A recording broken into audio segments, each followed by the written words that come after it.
lavoriamo per fare in modo che nelle nostre piazze, nelle nostre vie, nelle nostre città si aprano i negozi. Si inaugura la Casa Moderna, ma si parla del centro cittadino. A lanciare il tema è l'assessore regionale Bini che, rivolgendosi al vice sindaco Venanzi, velatamente ma non troppo, tira in ballo le ultime decisioni della giunta in termini di viabilità.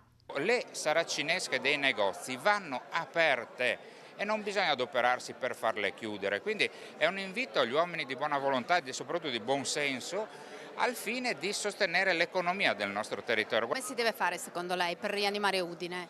Sostenere, togliere lacci, lacciuoli, impedimenti a chi vuole aprire e a chi vuole spendere. Venanzi la prende come un invito a unire le forze per il bene della città. È chiaro che più che un invito è un consolidare un ragionamento, è un tendere la mano che mi fa molto piacere, dobbiamo lavorare in sinergia. Il ruolo nostro è quello di stare vicino a queste realtà facendo delle scelte che talvolta sembrano impopolari, che però vanno di pari passo e sono simili a quelle che le altre grandi città stanno facendo anche nel nord-est. Treviso ha allargato il doppio Udine rispetto appunto a noi l'area pedonale. L'obiettivo di dare servizi, creare accessibilità, evidentemente il tema del parcheggio è un tema che dobbiamo affrontare con serietà. Ecco, io credo che i cambi culturali vadano avviati, sono di quelli più prudenti rispetto ad altro, credo che i cambi culturali vadano fatti con dei cicli un po' più lunghi, ecco, quindi il lavoro è quello di favorire dei cambi culturali ma con i giusti tempi. Proprio modalità e tempistiche delle chiusure al traffico di alcune aree, l'ultima è Piazza Garibaldi, creano malcontento tra le attività produttive.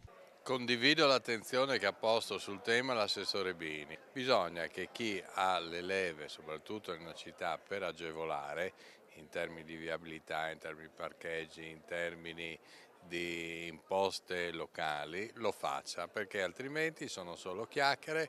Poi quando vediamo le vie che sono deserte o chiuse, dove aumenta il senso di sicurezza, bisogna che ognuno si assuma le sue responsabilità.